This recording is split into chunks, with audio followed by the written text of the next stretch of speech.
ta'ala. And I want to share a nice story from the students of Shaykh Ibn Baz rahimahullah ta'ala. And this brings us to our fourth point. That fourth point is, it's not about how you live your life in this world. It's not about how you live your life in this world, but it's all about how you will be raised in front of Allah subhanahu wa ta'ala. It is all about how you will be raised. And this alludes us to the point that whatever you die upon is what you shall be raised upon. So let your last deed be your best one. And the story goes as follows. There was a brother who came overseas. And he came to seek a bachelor's degree in any field. And the natural climate was that this was the first time he got freedom from his family. In his society, people are very religious, very practicing. He couldn't have the fun that he wanted to have. So he comes to a place like England. He's in a free mixing university. In a society where no girl looks at you. In fact, there are no girls in your class. Now all of a sudden they're sitting next to you. And you can actually find an excuse to talk to them. Hey, can I borrow a pen? Hey, can I borrow some paper? And conversation becomes very easy. And now that you have a foreign accent, oh my God, you're a fitna for them. And this was the reality that he went through. That he came from a foreign land, and this attraction hit him right away. The initial stages were that he'd just go out for lunch, he'd just go out for meetings, and that is how life continued. He never actually committed zina. One day though, he went to a party, and he committed zina. Out of, pure emotion, he committed zina. And when he was done, he just lay there thinking, I have just ruined myself. And he didn't know what to do. He didn't know where to go. He didn't have any close friends that could guide him. He knew that the only place that this guidance that he had known was back in his hometown. He booked a ticket back to Saudi Arabia where he was from. And on his way, he had a stopover in the country of Qatar. While he's in Qatar, he goes to the musalla and he's just crying. And you'll see that this is one of the most awkward situations that you'll have. You can think about when you're with people and there's this awkward silence, and it's really weird. What do you do in that situation? What becomes even more awkward is when you see a grown man crying like a baby. He's crying like a baby. What do you do in that situation? One of the students of Shaykh Ibn Baz rahimahullah, he saw this man. And he goes up to this man and says, oh man, why are you crying? What's wrong? And he explains to him the situation, that I committed zina and I've destroyed myself. And the only way I can get rid of this pain is if I go back and have the hudud implemented on me. This is the only way I will be purified. The student calms the man down and he says, look, don't do anything rash. Let's go back to Riyadh together and we'll deal with the situation. They head back to Riyadh and the man is still crying throughout the whole journey. He feels really bad for what he has done.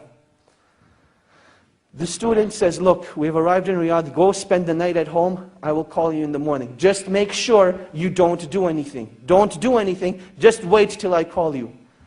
The next morning, the student calls Shaykh Bin Baz, and he asks Shaykh Bin Baz, rahimahullah, ya Shaykh, this is what happened. I met this man, he committed zina, and he feels that the only way he can be purified is if he has the hudud implemented on him. Shaykh Bin Baz says, tell this man not to turn himself in, but rather, the sin has been hidden from the people, continue to hide it. Rather, seek forgiveness from Allah subhanahu wa ta'ala, and turn yourself to the Qur'an. Let Allah subhanahu wa ta'ala be your guide. So this is what the Shaykh says to the student. The student calls this man up. Let's give him a name now. His name was Ahmad. He tells Ahmad, look, the Shaykh says, don't turn yourself in. Death is the easy way out. This pain and suffering will not be taken away from that act. And Allah subhanahu wa ta'ala does not want this from you. But rather Allah subhanahu wa ta'ala wants you to rectify your ways, turn back to Allah subhanahu wa ta'ala, and that is when that pain and suffering will be taken away. That is what Ahmad decides to do. A couple of days go by, he starts reading the Qur'an, he starts praying in the masjid, and he says that I never missed a single salah in the masjid since that event took place. This continues for about 2 weeks. Now this student, he disappeared from the life of Ahmad. There was no contact between him. And then one day, he notices that he has a missed call from Ahmad. He says, later on, I'll give him a call. Another couple of days go by, and Ahmad's house is calling now. His home number is showing up on the Shaykh's phone 5, 6 times. The student calls the house back and he says, "Assalamu alaikum, how are you guys doing? What's going on?" And they say, "We need to speak to you. Ahmed needs your help." And he says, "Definitely, I'll come over and see you tonight after Isha." He prays Isha, heads over to the house.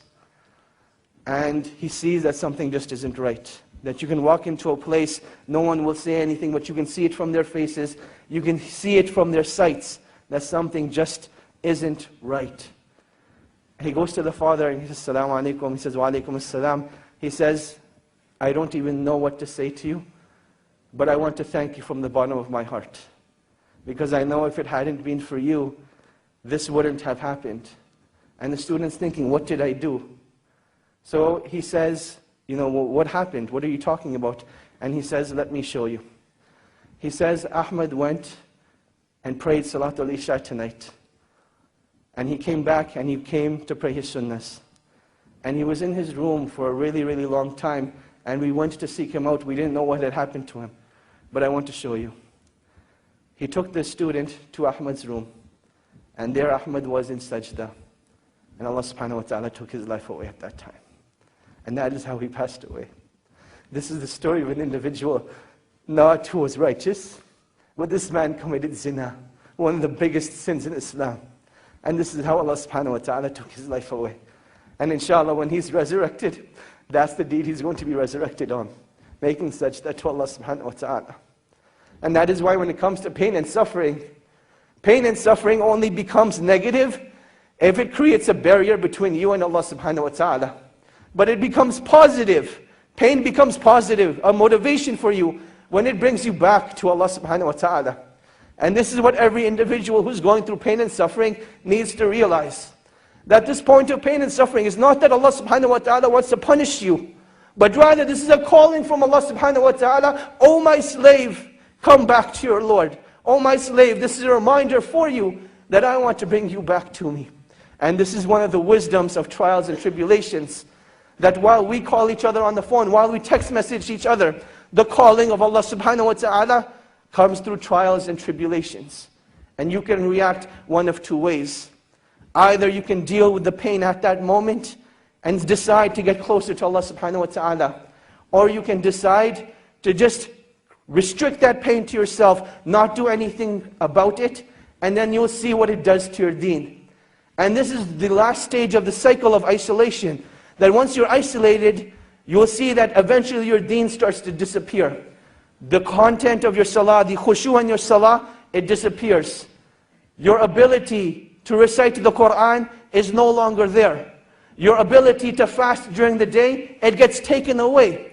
What did you do differently? What you did differently was you gave yourself into shaitan.